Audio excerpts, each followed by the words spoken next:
हिमांशु जी प्रयागराज से। राधे राधे गुरुदेव। राधे राधे गुरुदेव।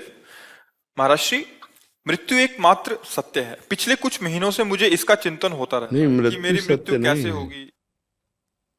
मृत्यु सत्य नहीं है। ये सत्य आप हैं, मृत्यु सत्य नहीं है। मृत्यु कैसे सत्य है? किस बात की मृत्यु होती है आप हमें बताना। पंचभूत शरीर है, समय से जीव दूसरे शरीर में चला जाता है, अपने शरीर का त्याग करके दूसरे शरीर में चला जाता है, और ये शरीर अपने अपने तत्व में मिल जाते हैं, वो तत्व अपने तत्व में, तो सब ब्रह्म स्वरूप में मिल जाते हैं। मृत्यु कोई है नहीं। एक स्वप्नांतर है, एक स्वप्न से दूसरे स्वप्न में जाना। ऐसे ही समय अवधि है इस शरीर की, उस अवधि में शरीर का परिवर्तन होता है, उसी को हम मृत्यु कह देते हैं। शरीर छूटेगा ये बात है, शरीर असत्य है, इसका छूटना भी असत्य है। सत्य आप हैं, मृत्यु सत्य नहीं है। पहले तो दिमाग में बैठा लें। व्यवहार में कहा जाता है मृत्यु सत्य है, वो किस लिए कि तुम्हारा शरीर छूटेगा, मगर सत्य नहीं है। माया रचित शरीर और माया रचित मृत्यु ये सत्य कैसे हो सकती है? सत्य तो सच्चिदानंद है, सच्चित आनंद, सच्चिदानंद रूपाय। कौन? भगवान, वो सत्य है। तुम कौन हो? भगवान के अंश, तुम सत्य हो। तुम्हारे अंश ही सत्य है। न ये स्थूल शरीर सत्य है, न सूक्ष्म शरीर सत्य है, न स्वभाव सत्य है, न इनका छूटना सत्य है।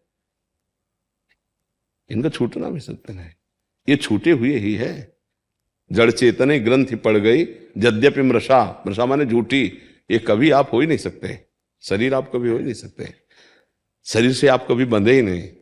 पर ये बात न जानने के कारण आपने अपने को शरीर मान लिया, ये झूठा, इसीलिए शरीर छूटा, ये भी झूठा। इसका पूरे का लोक का नाम है मृत्यु लोक। मतलब यहां सब परिवर्तनशील है, सब छूटेगा, सब नष्ट होने वाला, अर्थात जो रूप दिखाई दे रहा उस रूप में नहीं रहेगा।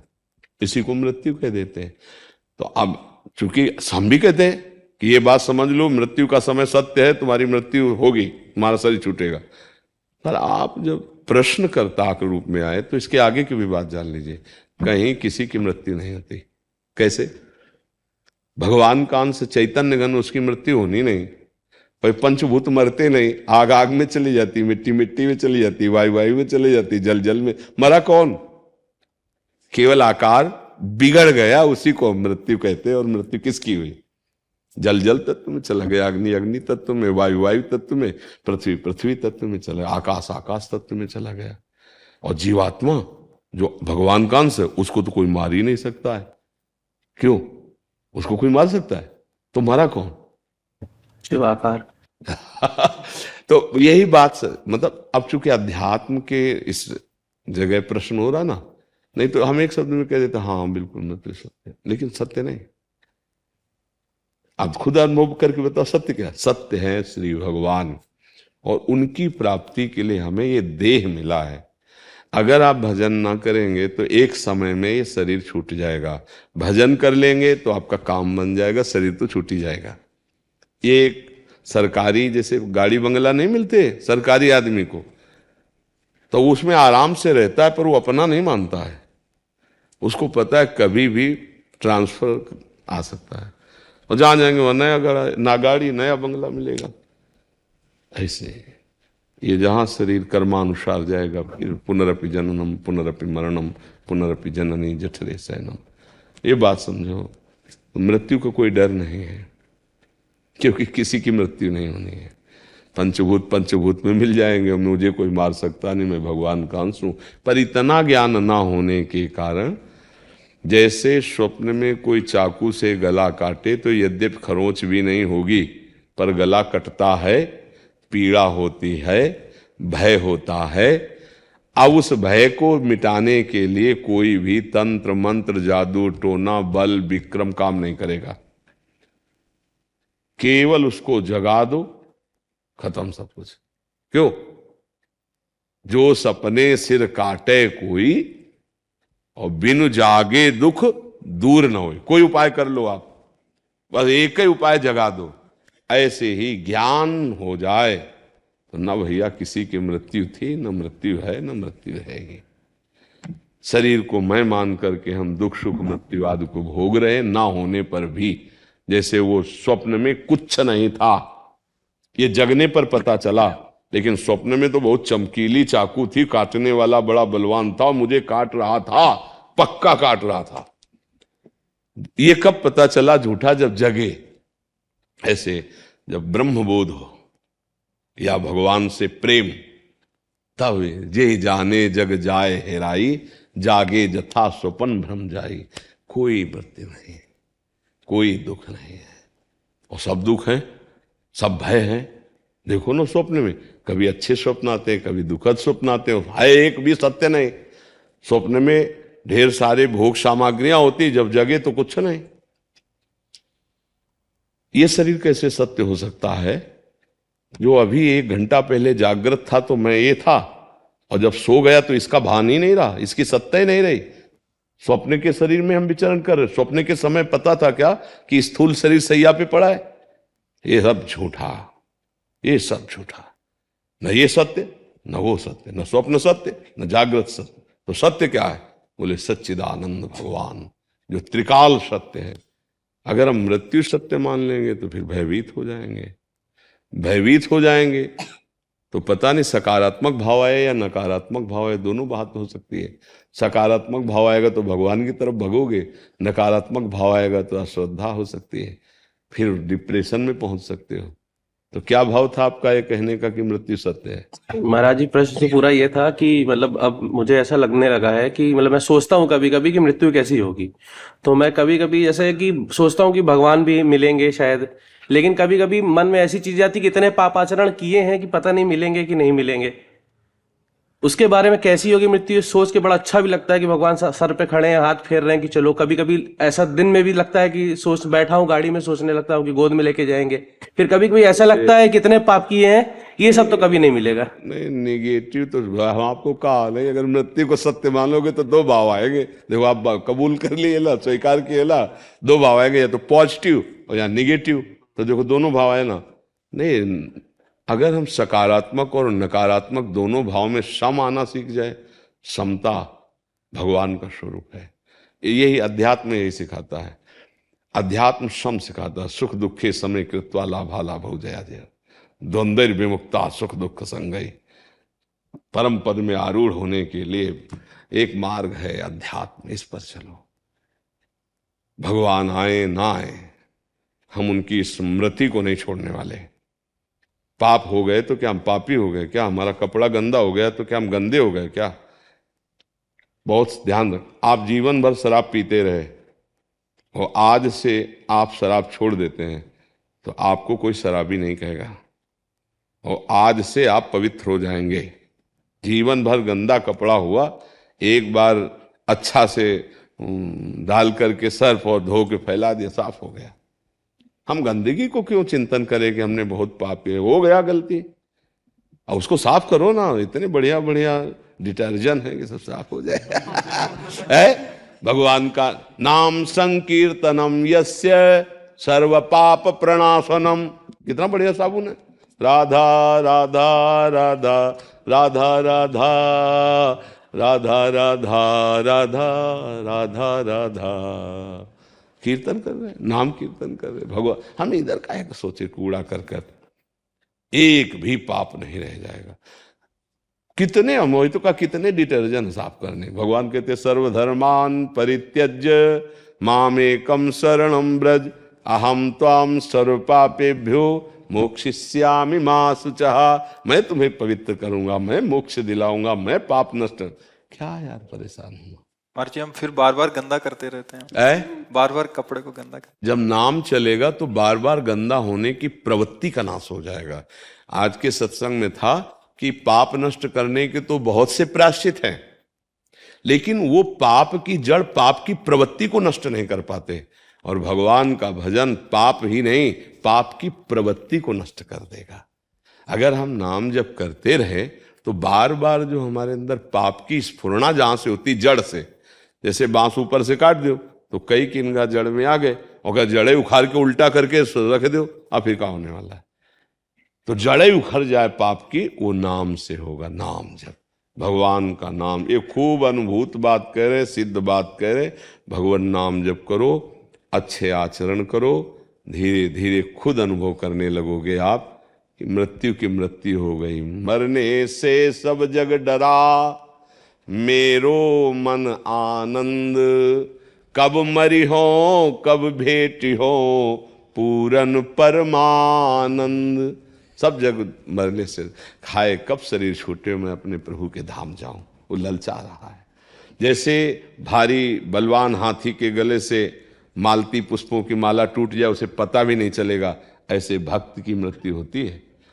पापी पुरुष को जो जन्मत मरत दुसा दुख होई, वो भक्त को नहीं होता है। सहज में ऐसे आनंद में शरीर छूटा और भगवान का नाम। तो हमें लगता है खूब नाम जप किया जाए और ये सब बातें छोड़ी जाए कि हम कैसे तुम कैसे। हम जैसे हैं प्रभु के हैं। प्रभु अभी तक गलती हो गई, अब लो नसानी, अब ना न सही हो। अब जब से जाना आज से सुधार किया, तो भगवान कह रहे मैं संभाल लूंगा, तुम चिंता मत करो। योगक्षेमम हम चिंता छोड़ो, चिंतन करो, राधा राधा राधा। हम बुरे हैं तो प्रभु के हैं, भले हैं तो प्रभु के हैं।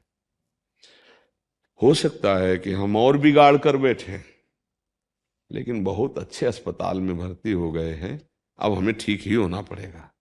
मनुष्य शरीर मिला, सत्संग मिला, नाम जप मिला, तो हमारा मन हमको और गलत करने की सिखाएगा, गलत ले जाएगा, और भगवान बचाएंगे, वो हमें शुद्ध करेंगे।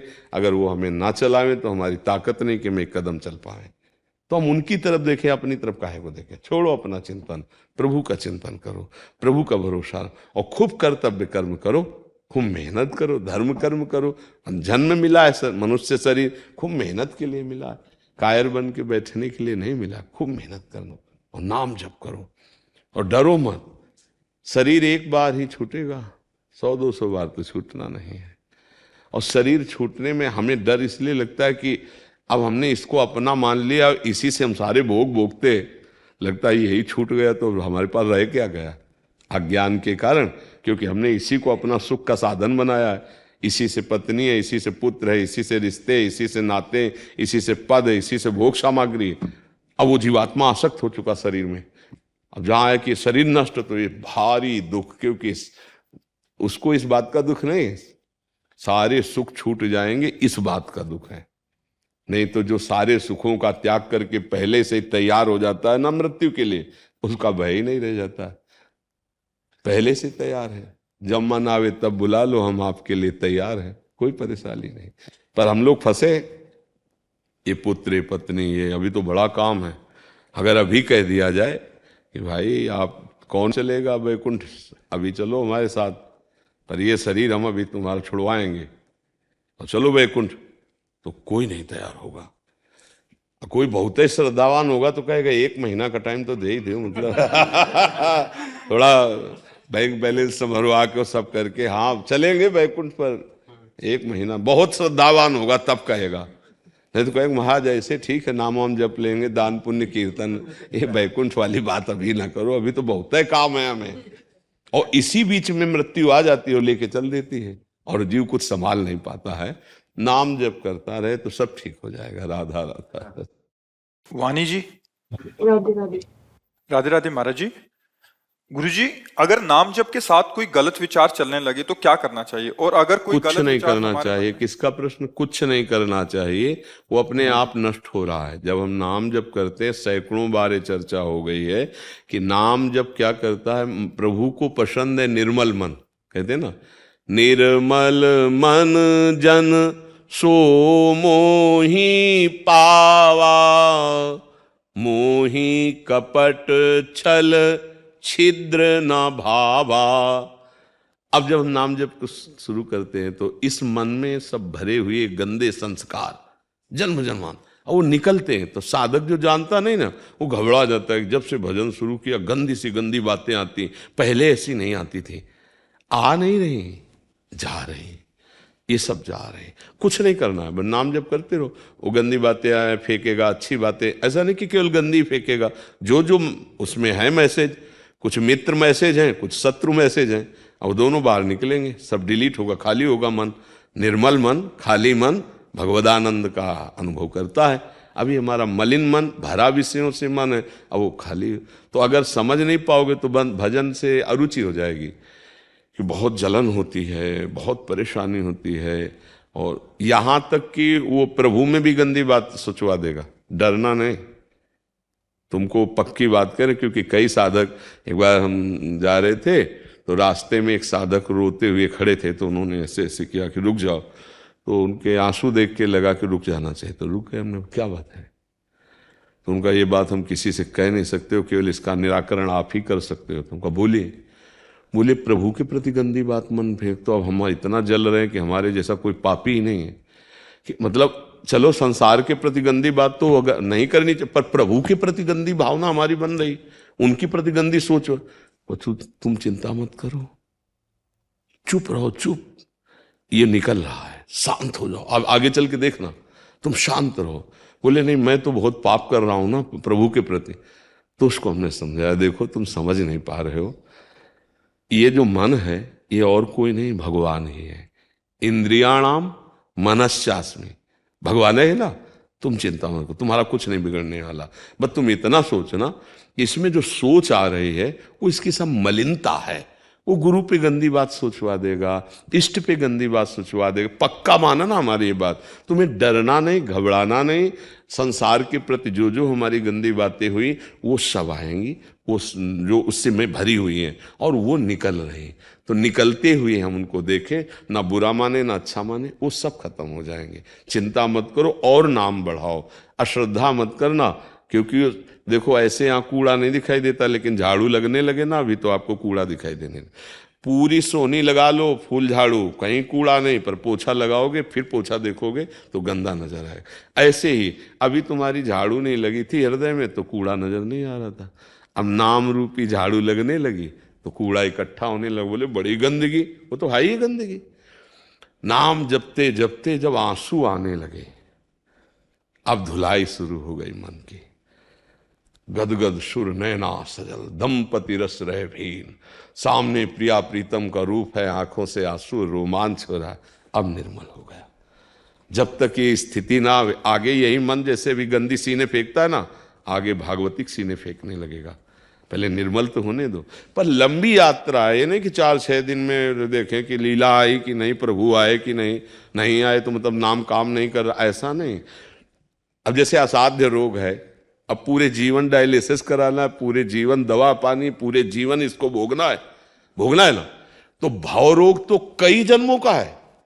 अगर इस जन्म में हम इस रोग से निपट जाते तो सस्ता है, अगर इसी जन्म में हम संसार से मुक्त हो जाते तो बहुत सस्ता है। अरे जन्म जन्म मुनि जतन कराए, जन्म जन्मांतरों का ढेर सारा बवाल जमा है, जितने कर्मों का। नाम जब से वो सब ठीक हो जाएगा। इसलिए साधक, सत्संगी साधक धैर्यवान रहे, टूटे ना, मन टुटवाएगा। मन देखो माया क्या करेगी, जहां से तुम जुड़े वहीं दोष दर्शन करा देगी, गुरु में दोष दर्शन करा देगी, इष्ट में दोष दर्शन करा देगी, उपासना में दोष दर्शन, क्योंकि माया का कार्य है। और अगर गुरु कृपा पात्र हो, गुरु मेहरबान, तो चेला पहलवान, परास्त कर दोगे माया को। तेरी बात नहीं मानने वाले हमारे इष्ट, हमारे गुरुदेव, हमारी उपासना, ये सब दिव्य है, तू क्या समझती, वो सब ठीक हो जाएगा। ये तन छूटना है, आज नहीं तो कल इसका नाश होना है। अब जैसे नाश होना है उसका विधान बन जाता है। हाँ, अब इस तन को रखकर हमने कमाया क्या, ये हमारे साथ जाएगा। तो नाम जप किया, दूसरों की सेवा की, धर्माचरण किया, तो भगवान प्रसन्न हो जाएंगे। या तो हमारी उन्नति हो जाएगी, अगला जन्म और अच्छा होगा कि हम भजन करके भगवान को प्राप्त करें, या भगवत प्राप्ति हो जाएगी। घाटा तो होने वाला नहीं, अमंगल तो होने वाला नहीं। जी उज्जवल जी, राधे राधे।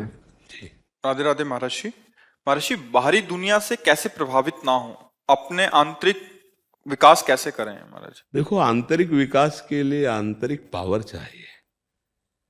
अब हम लोग पावरहीन हो चुके हैं, भोगों में हमारी आंतरिक चिंतन वृत्ति इतनी मलिन हो चुकी है, और हम इतने शक्तिहीन हो चुके हैं कि हमारा विचार एक सीमित रह गया है। नहीं, जैसे पशुओं के अंदर भी है बुद्धि, तो उतनी है कि जितना हम छीन झपट के चारा खा ले, जितना हम बस उतना ही है। निद्रा भय आहार मैथुन उतना ही है, इसके आगे नहीं विवेक। ऐसे ही कुछ हम लोगों की भी बुद्धि विचारधाराएं सीमित होती जा रही। छीन झपट के जितना हम धन, जैसे भी बेईमानी, जैसे भी, तो हम सुखी हो जाएंगे। ये गलत विचार है। आज तक भोगों से कभी कोई सुखी नहीं हुआ है। हमारे आंतरिक विचार पुष्ट हों और हमारा ये जीवन भी सुखमय हो और आगे का भी सुखमय हो, उसके लिए भगवान का नाम, नाम श्री हरिवंश नाम बल लहों, अपने मन भाई सब कहों, रहो शरण हरिवंश की। जितना नाम जप करोगे आप में एक अध्यात्म बल जगेगा, आपकी बुद्धि पवित्र रहेगी, आपका हृदय शांत रहेगा, आपको दूसरों की सेवा करने में सुख मिलेगा। जैसे हमारी बुद्धि मलिन होती तो दूसरों को लूटने में सुख मिलता है। अब जैसे एक आदमी मोबाइल से बात करता जा रहा है और वो बगल से मोटरसाइकिल से निकला और ऐसा झटका मारा कि मोबाइल उसके हाथ में और नाक के बल गिर गया, वो रगड़ रहा है वो। अब उस धूर्त को कितना हृदय कठोर हो गया कि ये पता नहीं कि मोबाइल तो 1,50,000 की चीज है, उसका जीवन नष्ट हो जाता। अपने स्वार्थ के कारण वो कितना नीच हो गया। माई बहन कोई जंजीर पहने, अब ऐसे पकड़ा, ऐसे खींचा, क्योंकि रफ्तार से चलते हुए खींचना है भय, अब वो गिरी या घसीटती हुई चले। अब ये दूसरों से सुख लेकर सुखी होने की जो भावना है वो विचारधारा को नीच करती चली जाती है। दूसरों को सुख देना और उसमें आनंदित होना, ये उत्तम विचारधारा है। ये आती भजन से, ये ऐसे बाजार में नहीं मिलती। जितना आप नाम जप करोगे, भजन करोगे, तो तुम दूसरे को दुखी देखकर उससे ज्यादा दुखी हो जाओगे। क्या करूं, इसको कैसे सुख पहुंचाऊं, भगवान अगर मेरे में सामर्थ्य होती तो आज इसके दुख का निवारण कर देता। तो अब दुख का निवारण कर पाओ या ना कर पाओ, आपका काम हो गया, आपकी उन्नति हो जाएगी, आपकी ऊंचाई हो जाएगी। हमारी बुद्धि शुद्ध हो जाए तो हमारे विचार शुद्ध हो जाए। आप आंतरिक की बात तो कर रहे हो ना, तो आंतरिक में विचार, विचारों में गंदगी भरी है। बाहर से बहुत साफ स्वच्छ कपड़े पहने, हमारे विचार इतने गंदे हैं कि कई बार तो हमने कहा भला मनाओ, भगवान ने वैज्ञानिकों को इतनी सामर्थ्य नहीं दी कि हमारे मन की, हमारे हृदय की बात अल्ट्रासाउंड की तरह खिंच जाए। ऐसा नहीं है, आज तक कोई मन का अल्ट्रासाउंड करने की मशीन नहीं बनी, नहीं तो बेइज्जती हो जाए, नहीं हो जाए। बढ़िया साफ स्वच्छ कपड़े पहले, बहुत अच्छे आदमी दिखाई दे रहे और मशीन फिट कर दी गई, टीवी में चल रहा है, बोले यार इतना गंदा आदमी है। तो विचार हमारे गंदे हैं और वो तभी शुद्ध होंगे जब भजन होगा। अगर नाम जप हो, सत्संग सुनो, तो दूसरों को सुख पहुंचाने वाले आचरण बनने लगेंगे, और दूसरों को सुख पहुंचाने वाले आचरण बने, इससे बड़ी कोई साधना नहीं। पक्का समझ लेना, जिसने परहित सरिस धर्म नहीं, भाई इससे बड़ा कोई धर्म नहीं। और आज यही लुट गया है, बस ये गड़बड़ हो गया। हम किसी से मिलें तो हम इसके कैसे काम में आ जाए, ये है बुद्धि, मनुष्यता, ये है हमारी समाज को सुधारने की वृत्ति। पर यह है कि भजन से, भजन के बिना बात नहीं बने। तो हमें लगता है नाम जप करो, कोई गंदा नशा न करो, कोई गंदे आचरण न करो, तो भगवान ऐसे विचार, ऐसा आत्मबल, ऐसी आंतरिक उन्नति प्रदान। नहीं तो बाहर तो बहुत धूम मची है, नहीं होड़ लगी है, कितना कोई पाप कर्म की तरफ कोई नहीं डरा, कितना हम किससे लूट ले, क्या कर, मतलब इतनी तक बुद्धि खराब हो गई, अपने को नष्ट करके सैकड़ों को नष्ट कर। देखो बुद्धि ही तो है ना, क्या है, क्या मिलेगा, जिनसे कोई परिचय नहीं उनको मारने के लिए अपने को नष्ट कर दिए, अब मिलेगा क्या, व्यर्थ की बुद्धि। उनको लगता है कि जब शरीर छूटेगा इसके बाद हमारा स्वागत होगा। नहीं नहीं, कर्म जो ये किया ना, ये घोर दंड प्रदान करेगा। पर ये सब ज्ञान आए कहां से, इसलिए सत्संग सुने, नाम जप करे, अच्छे आचरण करे, तो हमारा अध्यात्म बल जागृत हो, हम अंदर से मजबूत हो जाए। आज हम अंदर से खोखले हो रहे हैं, धर्महीन, विचारहीन, आसुरी प्रवृत्ति बढ़ रही। नहीं, आसुरी प्रवृत्ति दूसरों को दुख देना, दूसरों से सुख लूटना। हम इतना मीठा बोलेंगे, इतना प्यार दिखाएंगे, लेकिन अंदर हमारे वही बगुले वाली दृष्टि होगी। बगुला जैसे ऐसे खड़ा नहीं, पर लगता है ध्यानस्थ है, नहीं वो मछली की ताक में है, फट से मछली आई खा गया, फिर वैसे ही खड़ा है। ऐसे हमारे विचार होते चले जा रहे, किससे हम क्या सुख लूट लें, बस यही हमारा पतन हो जाता है। और किसको हम क्या दे दें कि सुखी हो जाए, यही हमारी उन्नति होने। और ये विचार भजन से मिलते हैं, इसे सुमति कहते हैं। भजन से सुमति बढ़ती है। भजन रहित जो जीवन है, भजन नहीं करते, उनकी कुमति बढ़ती है। कुमति जहां बढ़ती है तो ये पापाचरण हो जाता है। इसलिए नाम जप कीजिए, अच्छे आचरण कीजिए। भगवान के चरणों में प्रीत और मन सच्चा हो। नाम जप करने से दोनों बातें हो जाती हैं। अगर हम निरंतर नाम जप करें गुरु प्रदत्त, तो मन भी निर्मल हो जाएगा और भगवान से प्रीति भी हो जाएगी। जो बस गुरु प्रदत्त गुरु वाक्यों पर ध्यान रखे, गुरु मंत्र पर ध्यान रखे, तो मंत्र मूलम गुरु वाक्यम मोक्ष मूलम गुरु कृपा। साधु के आध्यात्मिक उन्नति गुरु कृपा से होती है। जो गुरु ने मंत्र दिया, नाम दिया, हम उसको खूब रटे और सच्चे आचरण से चले तो बढ़िया जीवन आनंदमय हो जाए। प्रयास तो महाराज जी रहता है, लेकिन कभी परिस्थिति मन की कैसी है, कभी कैसी है। मन की परिस्थिति पर कोई ज्यादा प्रभाव नहीं पड़ेगा, बस आचरण न बिगड़ने पावे अपने लोगों के। देखो, मन तो कुछ भी सोच सकता है, लेकिन उसकी सोची हुई बात हम अपने आचरण में न लावें, वही आचरण में लावें जो गुरु और हमारे शास्त्र कहते हैं, तो हमारा कुछ नहीं बिगाड़ पाएगा मन। मन सोचता रहता है, लेकिन बुद्धि के दस्तखत के बिना वो कुछ नहीं कर सकता। जब हमारी बुद्धि मन के अधीन हो जाती है, फिर गड़बड़ हो जाता है। तो गुरुदेव की कृपा से खूब जो नाम मंत्र जपते हैं, तो उनकी बुद्धि शुद्ध होती है। तो जब मन कोई धर्म विरुद्ध बात सोचवाता है, तो बुद्धि ना कर देती है। बुद्धि भगवान में स्थित होती है, तो मन कुछ बिगाड़ नहीं पाता। ये खूब नाम जप करें। स्वाति सिंह जी। राधा वल्लभ श्री हरिवंश महाराज जी। महाराज जी, मेरी कोई संतान नहीं है, परंतु उसकी प्राप्ति के लिए शरीर की माता जी प्राय अलग अलग भगवान के पाठ करने को बोलती है। उनकी प्रसन्नता के लिए मैं कर तो लेती हूँ, पर श्री जी की शरणागत होने के कारण पूर्ण भाव नहीं बन पाता। कहीं श्री जी या अन्य या उन भगवान के प्रति अपराध तो नहीं बन रहा, मतलब अंदर से भाव नहीं रहता। पर कोई और भगवान है नहीं, एक ही है। हाँ, उनको विविध नाम है, विविध रूप है, विविध आराधनाएं हैं। हमारी समझ में तो भक्ति के 3 स्वरूप हैं।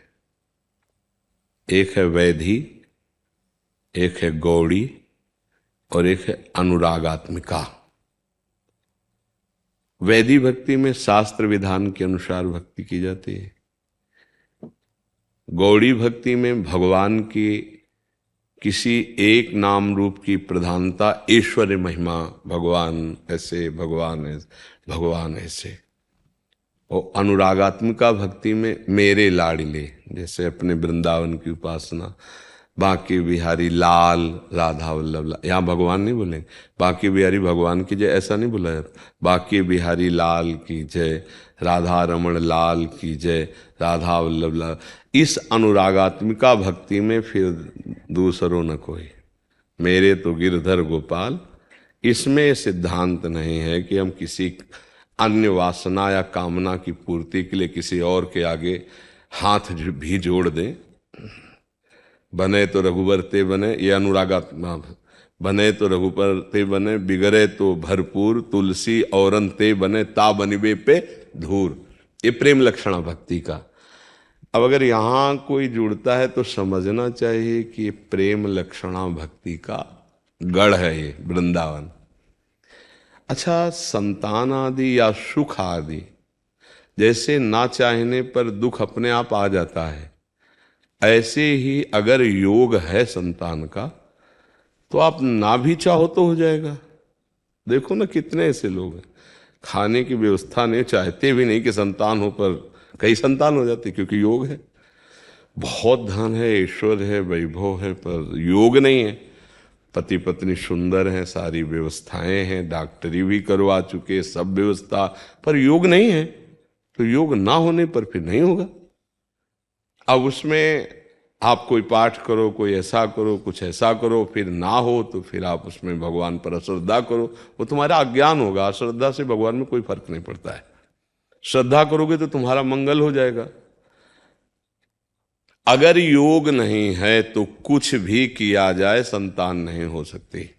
जैसे श्रीमद् भागवत में कथा आती है कि आत्मदेव नाम के ब्राह्मण के पास खूब ऐश्वर्य संपत्ति सब थी, पत्नी थी जिनका नाम धुंधुली था। अब पति ने बहुत साधना की, दान पुण्य किया, बड़े विद्वान थे वो तो, सब अनुष्ठान किए, लेकिन संतान नहीं हुई। और हार करके इस बात में जल करके कि अब जाके जंगल में मैं आत्महत्या कर लूंगा, मेरे तो संतान है ही नहीं। तो जंगल में गए तो देखा सन्यासी जी आ रहे थे, तो उनके चरणों में गिर पड़े, रोए बहुत कि भगवान मैं तो यहाँ शरीर ही छोड़ने आया था, क्यों चिंतित हो तुम? बोले संतान हमारे नहीं है। तो उनका मैं योग देख रहा हूं, तुम्हारे भाल में संतान की रेखा नहीं है। तो उनका महाराज अब हम तो जिएंगे नहीं अगर संतान नहीं मिला। तो उनका भाग्य में रेखा नहीं है संतान की, मान लो सुखी हो जाओगे। बोले नहीं महाराज हम तो उन्होंने तपोबल से एक फल प्रकट किया और दिया कि अगर अपनी पत्नी को खवा दोगे तो गर्भवती हो जाएगी, बढ़िया संतान होगी, पर तुम्हारे है नहीं भाग्य में संतान ही होगी। फल दे दिया। फल लेके गए, अपनी पत्नी से कहा कि ऐसा है, तो उसने कहा हम खा लेंगे, विश्वास में दे दिया। और उसने अपनी बहन को बुलाया और कहा कि हम तो कभी गर्भ धारण नहीं किया, तुम्हारे तो कई बच्चे हो गए, बड़ी पीड़ा होती होगी प्रसव के समय, 9 महीना पेट में धारण करना, फिर हम कुछ खा नहीं पाएंगी।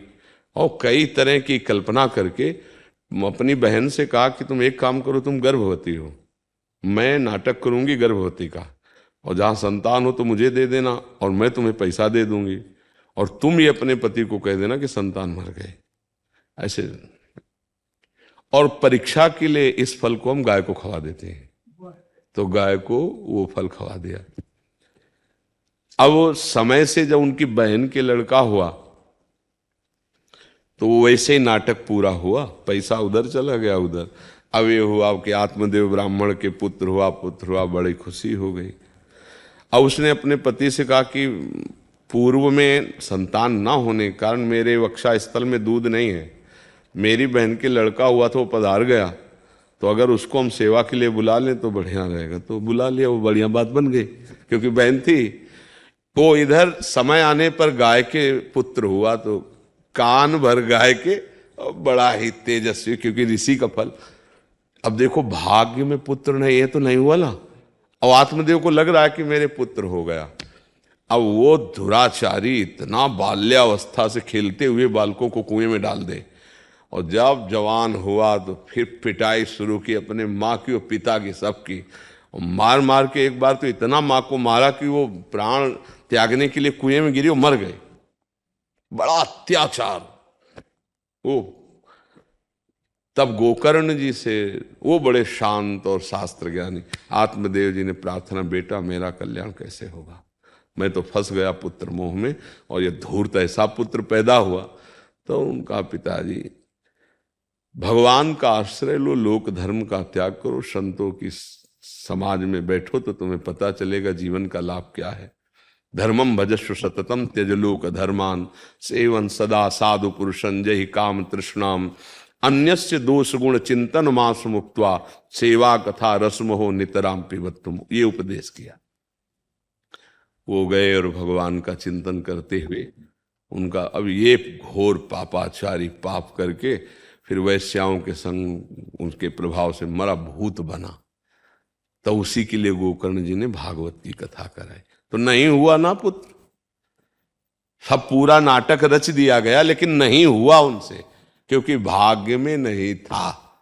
हमें लगता है कि हम अपने इस बात को अंदर से जानते हुए कि हमारे भाग्य में यदि संतान होगी तो हो ही जाएगी, और नहीं है तो फिर नहीं होगी, ये पक्का है। तो होगी तो श्री जी से, प्रियालाल से, और अगर इनसे नहीं होगी तो फिर किसी से भी नहीं होगी। इतना तो समझना है कि हमारे श्यामा श्याम से यदि नहीं हुआ तो हैं तो सब इन्हीं की विभूतियां हैं, तो सब इन्हीं के स्वरूप, फिर किससे होगा। इसलिए हम अपनी अनन्यता, अपनी भक्ति, अपने आराध्य, ऐसा तो। और फिर अगर अभी अनन्यता नहीं आई है, भक्ति गौड़ी है, और आपका मन कहीं किसी देवता की आराधना करता है तो कोई पाप है नहीं, वहां भी समझ लीजिए कि ये भी भगवान की विभूतियां ही तो हैं।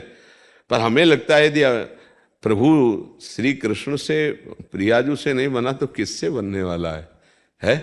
सब तो इन्हीं के अंश हैं, इनसे नहीं बना तो किससे? देख लेना चाहिए, किसका प्रश्न है? हाँ, देख लेना चाहिए, विचार पूर्वक देख लेना चाहिए। यही हम इनसे कह देते हैं, हमारे भी आपने सब संतुष्टि कर दी थी महाराज जी जी तो हमारी पत्नी के भी नहीं है जी इनसे भी हम यही कह देते हैं। जी श्री जी को जब देना होगा जी तो दे देंगे, जी। नहीं तो स्वयं आ जाएंगी। हमारे इसमें श्री जी की सेवा में कई ऐसे परिवार हैं जिनकी संतान नहीं हुई, आजीवन के लिए अब ब्रह्मचर्य लेकर खूब भजन साधन और प्रभु को अपना मान लिया, जीवन कृतार्थ हो गया। समझो, अगर हमारे पास संतान नहीं तो भगवान ने कर्तव्य से बचा दिया, प्रपंच के कर्तव्य। अब हम परम कर्तव्य में लग जाएं, दोनों पति पत्नी, खूब नाम जप करें, खूब भजन करें, भजन करके भगवान को प्राप्त कर लें, सब कुछ हो गया। जिसको भगवत प्राप्ति हो जाती है वो सब ऋणों से मुक्त हो जाता है, देव ऋण, ऋषि ऋण, मातृ ऋण, पितृ ऋण। एकादश स्कंद में भगवान वर्णन करते हैं। हाँ, अगर कुछ उपाय आदि करने से तो गृहस्थी धर्म है, अच्छा है, लेकिन उपाय के बाद भी यदि सफलता नहीं तो राजी रहना सीखो कि भाई अब हमारे प्रारब्ध में नहीं है, अब नहीं है तो फिर क्या उपाय किया जा सकता है? तो उसको धैर्यपूर्वक सहना चाहिए। फिर अन्य उपाय नहीं करना चाहिए कि हम इधर से उधर से, फिर वो वही धुंधकारी वाली बात। हाँ, उसमें क्या होगा कि जैसे आपकी संतान है तो आपके अंश से पैदा है, आपका स्वभाव, माता पिता का रूप और स्वभाव जाता है पुत्र के ऊपर, पहचाना नहीं जाता। तुम उनके लड़के हो क्या? बोले क्यों? बोले आकृति मिलती है और देखो डीएनए भी मिलता है, नहीं मिलता? और स्वभाव, आचरण, माता पिता का ढांचा पुत्र के ऊपर आता है ना, पुत्र या पुत्री संतान के ऊपर, उससे गुण भी आते हैं। अब वो कहाँ से प्रकट हुआ, उसके क्या संस्कार हैं, उसके क्या गुण हैं, वो आएगा तो धुंधकारी जैसे बहन का लड़का है, आतंक मचा दिया, क्या क्या लीलाएं। तो हमें लगता है कि हमारे भाग में पुत्र सुख नहीं बदा है, तो नहीं बदा है। अगर जबरदस्ती करोगे तो हो सकता है कि फिर आपका जीवन क्लेशमय हो जाए, आनंद छूट जाए। इसलिए भगवान को अपना मान लो, जो मानो इनको, तो पुत्र मानो तो भी राजी है, पिता मानो तो भी राजी है, भगवान तो बहुत करुणामय है। इन्हीं को अपना मान के फिर भजन करे, क्योंकि जब प्रारब्ध में नहीं है तो फिर भजन करे, भजन से भगवत प्राप्त। और देखो जिनके पुत्र हैं उनके लिए विमाने थोड़ी आ रहे हैं भाई लड़का है तो विमाने गली में रोते घूम रहे कि हमारे लड़के ने सब कुछ लिखवा लिया और घर के बाहर कर दिया हमको। आए बहुत से लोग तो महान दुखी हैं, हाँ, तो संतान से दुखी। हाँ, तो इसीलिए नाम जप करो। अच्छा, संतान हुई, कुमार्गामी हुई, जेल गई, पूरा जीवन जलता है माता पिता, क्या पूरा माता पिता जीवन भर जल। कितने ऐसे वृद्ध लोग हमें मिले जो अच्छे ऐश्वर्यवान थे, उनके पुत्रों ने पैर छू छू करके सब अपने अंदर में कर लिया और जो धक्का मार के बाहर निकाल दिया, रोते घूम रहे। तो जरूरी नहीं कि पुत्र प्रकट होगा तो सुख ही देगा, और अगर विधान में सुख है, पुत्र सुख है, तो बिना प्रयास के हो रहे हैं। रोकना चाहे तो नहीं रुकेंगे। अगर 4 संतान 5 जो भी होना हो जाएगा। देखो ना गांव में, देखो ना, खाने को नहीं 4-4 लड़के हैं। तो हमें लगता है भगवान के आश्रित रहे और जैसे प्रभु हमें रखे हमें राजी रहना चाहिए।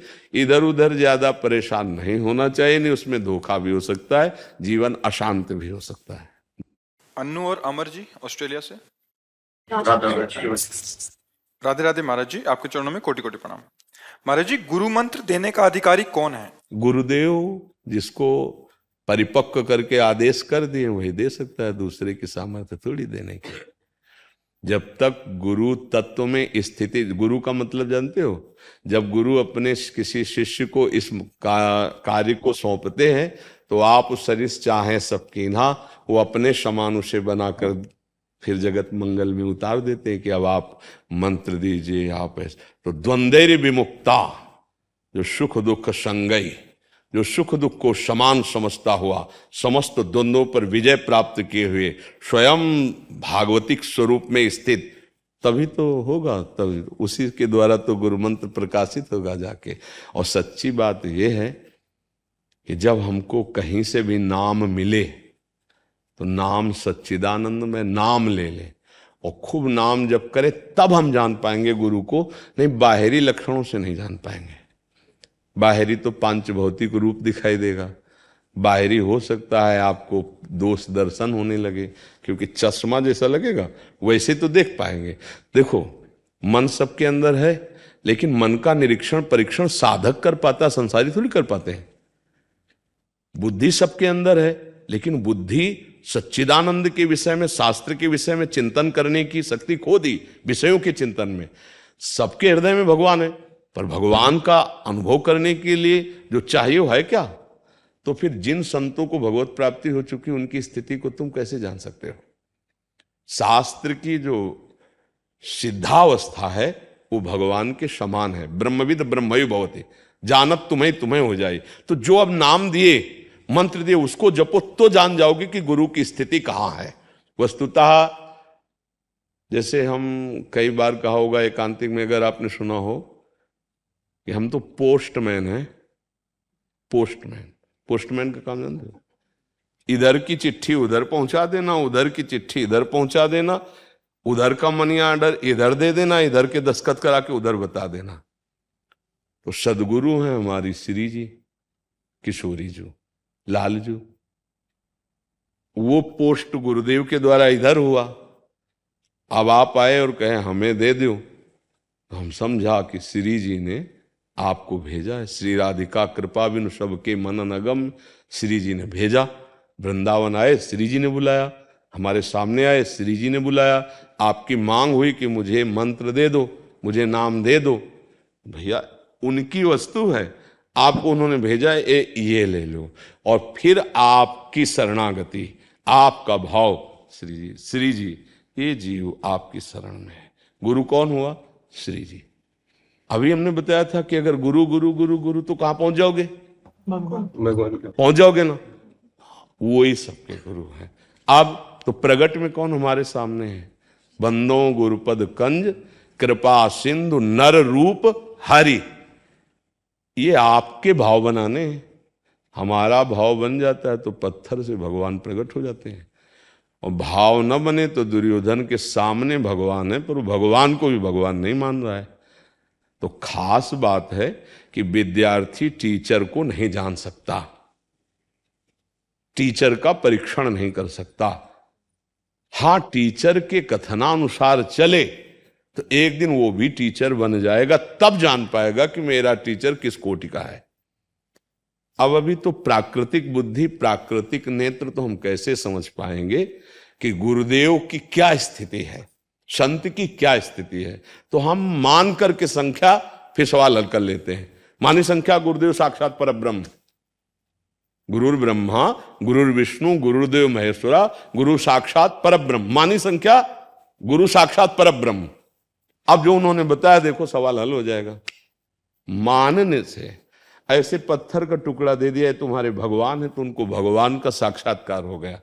और ना मानो तो साक्षात भगवान में भी भगवान का दर्शन नहीं होगा। जैसे ये बांके बिहारी लाल जू, राधा वल्लभ लाल जू, राधा रमन लाल जू, ये मूर्ति नहीं है, ये साक्षात प्रिया प्रीतम ही ऐसे रूप में है। ये मतलब कारीगर से नहीं आए हुए हैं, ये स्वयं प्रकट। तो आपको क्या सुख मिलता है? ईमानदारी से बताना। गए ऐसे देखा, वह जय भगवान की, चले आए। रोमांच हुआ, आंसू आई, आपके अंदर विकलता आई कि आज मैंने साक्षात प्रभु को देखा? नहीं आई। क्यों? दृष्टि नहीं है तो सामने बांके बिहारी लाल जी यही वृंदावन में प्रकट हुए, निधिवन में प्रिया प्रीतम का मिलित रूप है। और भजन करो और भाव जागृत हो, फिर जाओ, फिर सामने देखो तो चिल्ला कर रो पड़ोगे, मेरे ठाकुर मेरे प्रीतम। अब ये पंढरपुर में विट्ठल भगवान विराजमान है, साक्षात विराजमान है, चल के आए स्वयं। पुंडरीक जी के घर ही तो आए। कितनों को सुख मिलता है। और उन्हीं भक्तों को जब तुकाराम जी, नामदेव जी, ये बड़े बड़े महापुरुष देख तो बातचीत कर रहे हैं, खेल रहे हैं साथ उनके। समझ पा रहे हो? हमारा उद्देश्य है हम किसी संत भगवान से जहां हमारी श्रद्धा बैठ जाए, नाम ले लें, मंत्र ले लो, खूब जपे, फिर हम जान जाएंगे। हो ऐसे अगर ढूंढते चले तो पूरे विश्व में ढूंढ आओ, आभूषण बनता ही मिलावट में है। शुद्ध स्वर्ण का आभूषण नहीं बन सकता। समझ रहे हो हमारी बात? ये शरीर की रचना ही मिलावट से हुई, पाप और पुण्य। जब हम इस शरीर को झांक करके देखेंगे तो इसमें कुछ सद्गुण मिलेंगे और कुछ आपको अवगुण भी मिल सकते हैं, क्योंकि रचना है ना इसकी। अरे इनको गुस्सा बहुत आता है, अरे ये तो ऐसा, अगर आप जांच करोगे तो चाहे जो आभूषण उतरा के जौहरी के पास ले जाओ उसमें मिलावट होगी। हार है, कंकड़ है, कुंडल है, क्योंकि वो आकार तभी धारण किया जब उसमें मिलावट हुई। तो ये शरीर मिलावट का है, इसके अंदर जो तत्व है वो मिलावट वाला नहीं है और वो आकार नहीं धारण किए। ये आकार मायाकृत है, इसको देखोगे तो ये गुण दोष से मिश्रित बना हुआ है। जो संतों को देखा जाता है वो ये नहीं देखा जाता, अंदर की बात, अंदर वाले नेत्र ही नहीं तो कैसे जानोगे कि कौन किस कोटि का है। महाराज आपने ये तो पूरा उत्तर दे दिया, बट आगे एक और भाव लिख रहे हैं। हाँ, जैसे आजकल काफी लोग कथावाचक और गुरु बनकर दीक्षा दे रहे हैं, तो क्या ये ठीक है? हम ये कह रहे हैं कि अगर वो कहते हैं राम कहो आपकी श्रद्धा और राम राम जपो, तो राम में मिलावट है क्या नाम में? हमारी प्रार्थना समझो, हम काहे को दोष दर्शन करें भैया। हम देखो, हमारे अगर सत्संग को आप ध्यान पूर्वक सुनोगे तो प्रश्न नहीं रहेगा। इस शरीर में मिलावट है, हमारा, आपका या किसी का, ये मायाकृत है, ये सच्चिदानंद नहीं है। आप इसमें दोष ढूंढेंगे तो मिलेंगे, क्योंकि ये दोष और गुण से बना हुआ है। जड़ चेतन गुण दोष में विश्वकीन करतार। अब स्थिति जो भागवतिक है, दोनों बात समझना बहुत धैर्य से। ये शरीर मायाकृत सबका है और स्वरूप सबका चिदानंद में है, भगवदंश है।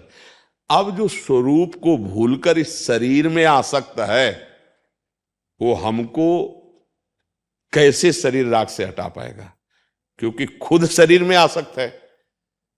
तो हम सदगुरु का जब वर्ण करते हैं तो इसकी भी चर्चा की है कि जिनके पास बैठने से, जिनके वचन सुनने से, जिनके दर्शन से हमारे हृदय में आने लगे कि जिसकी खोज थी वो तो पूर्ण हो गई, आज तक मैं जो खोज रहा था पूर्णता आ गई, हमारे दोष हमारे सामने आने लगे, उनका त्याग होने लगे, भगवत मार्ग की तरफ आकर्षण होने लगे।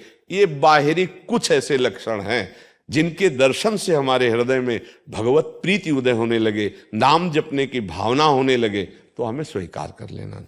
यदि हमने भावुकता में किसी को भी गुरु मान लिया है और उनके संग से हमें दोष दर्शन होता है, तो हमें संग नहीं करना चाहिए, पर उनके नाम में अश्रद्धा नहीं होनी चाहिए। जैसे गुरु ने हमको कहा कृष्ण जपो, अब हम कृष्ण कृष्ण जपेंगे और जहां हमारा भाव बनेगा वहां सत्संग सुनेंगे। हम निंदा नहीं करेंगे, पर हम वहां संग नहीं करेंगे, क्योंकि वहां के संग से हमारा दोष दर्शन होता है। आपका कल्याण हो जाएगा, आपका मंगल हो जाएगा। कोई बोलेगा तो भगवान का नाम देगा। मुझे लगता है अगर हम कहीं ऐसी जगह जहां हमारी अब श्रद्धा नहीं बन रही, तो हमें उस पर श्रद्धा कर लेनी चाहिए जो गुरु ने दिया, वो तो सच्चिदानंद में होगा। क्यों हम संग ना करें? हम संग का आदेश नहीं कर रहे। जैसे मान लो मुझे लगा कि इनके संग से मेरे अंदर इन्हीं के प्रति गलत दृष्टि आ रही, तो इससे अच्छा हम दूरी बना ले। गलत दृष्टि क्यों करें? ना हम निंदा करेंगे ना गलत दृष्टि करेंगे। जो आपने कहा है उसको जीवन में नहीं भूलेंगे। उसमें क्या मिलावट है? मानो किसी ने कहा कि आप राम राम जपो, इसमें क्या मिलावट भैया? इसमें क्या मिलावट? अगर हम राम राम पकड़ लिया तो सच्ची मानो। अब वो गुरु क्या है वो तो वो जाने, पर आप सच्चे बन जाओगे, आप भगवत स्वरूप हो जाओगे।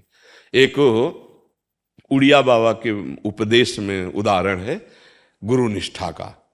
एक भोला भाला गांव का भगत था, तो वहां के एक ब्राह्मण थे उड़ीसा के, वो काली जी के उपासक थे। वो उनके पास गया, मतलब कुछ तो ऐसा होता है जैसे बाहरी प्रभाव है, तो कई लोग उससे प्रभावित होकर के उनको गुरु रूप में वर्ण करते हैं, फिर वो यश फैलाते हैं तो उससे और लोग प्रभावित होते हैं। ऐसा ही प्रक्रिया सब सर्वत्र लगभग होती।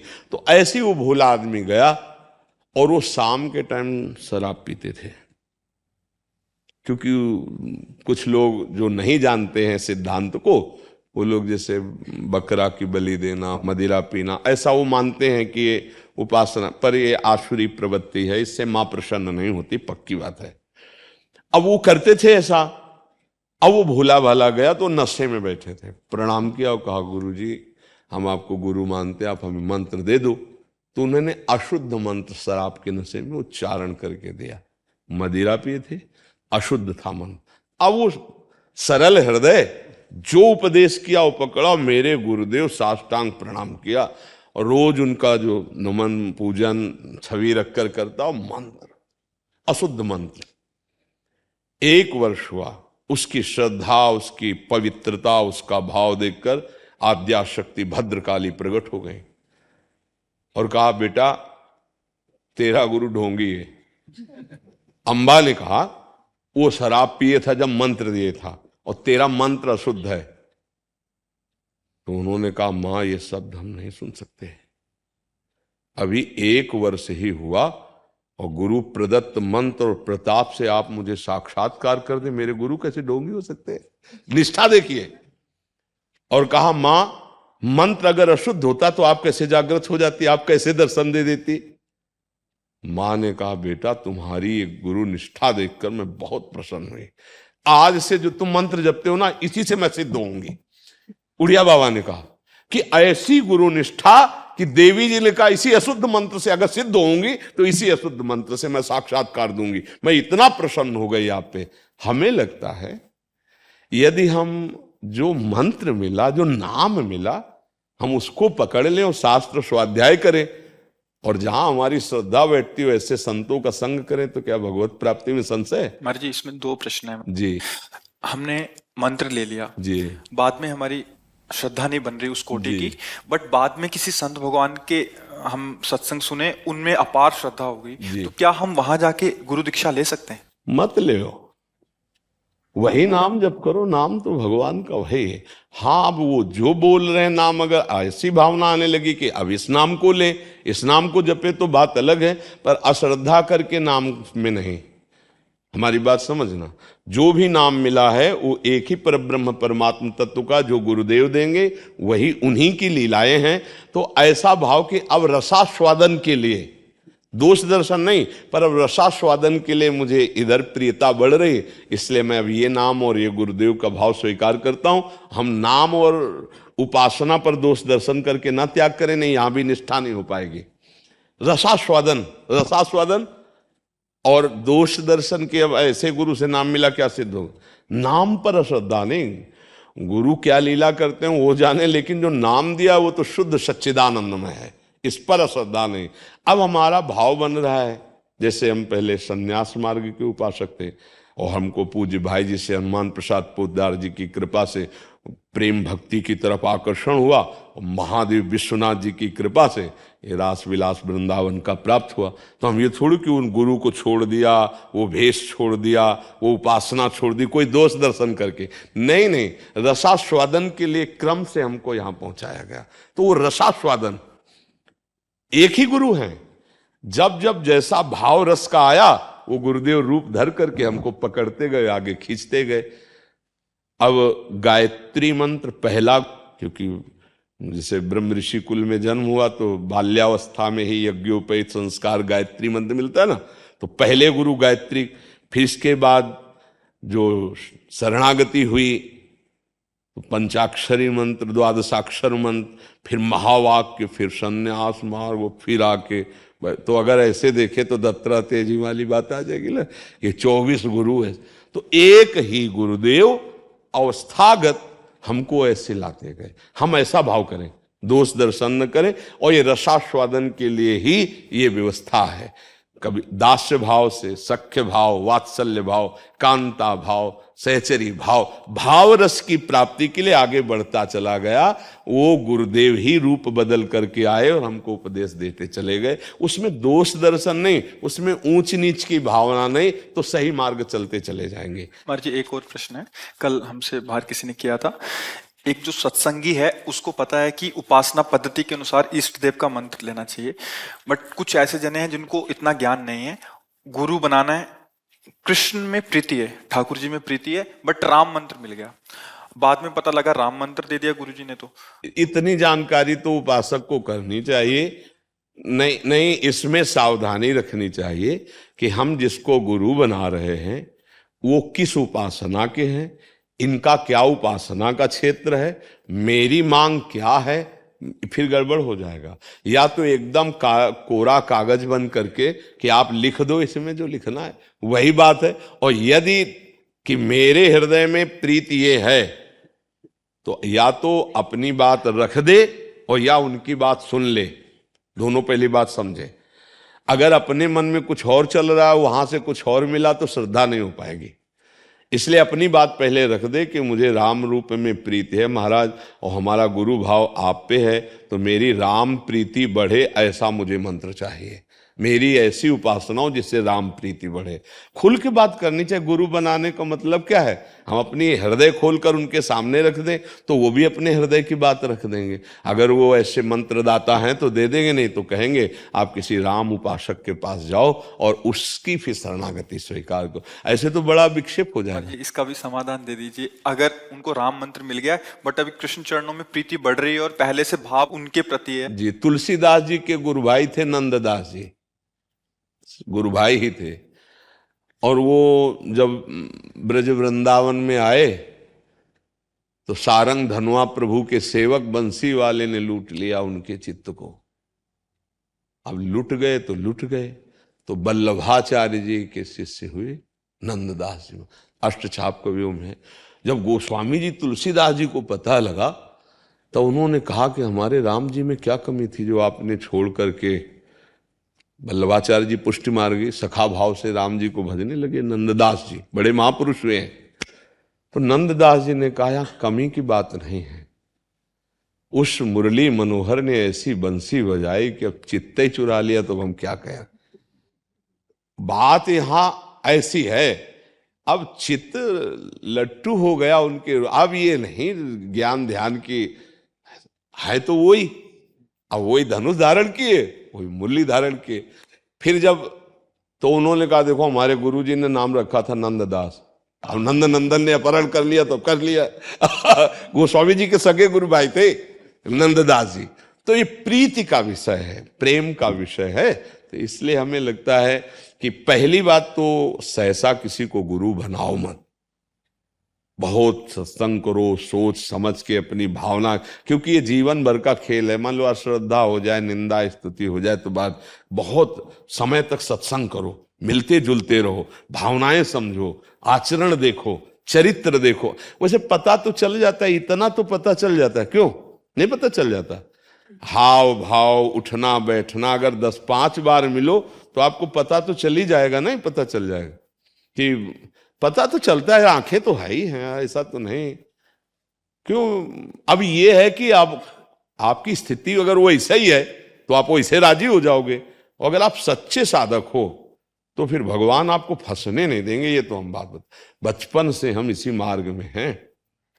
तो जहां कहीं कोई फंसाव वाली बात आई ना, तो हमने अपने भगवान को देखा कि ऐसे बच्चा भाग, यहां से भाग, तो भागते भले, तब यहाँ आके विश्राम। तो हमें तो लगता है कि आपके अंदर भगवान बैठे तो बता नहीं देंगे आपको कि देखो तुम जो चाह रहे हो वो यहाँ नहीं है, अंदर आ जाएगा।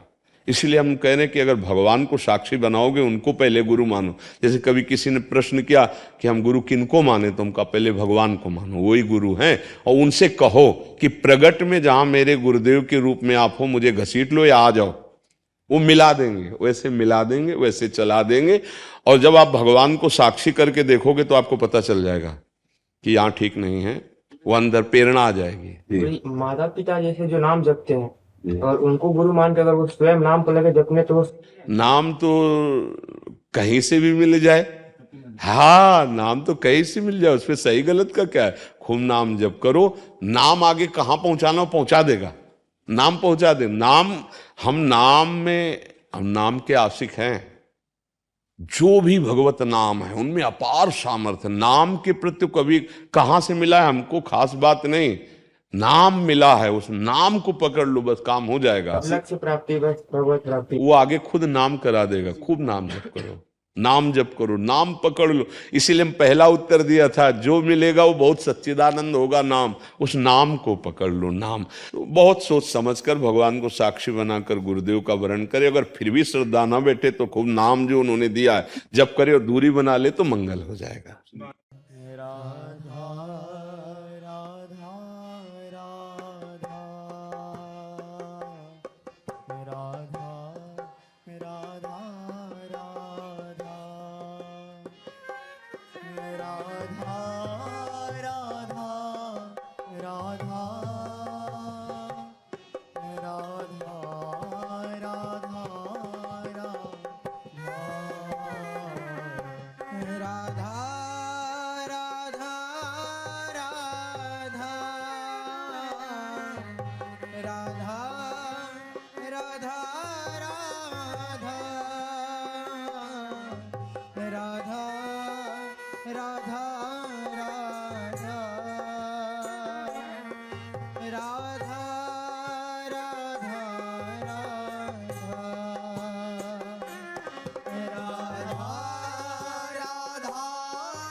श्री राम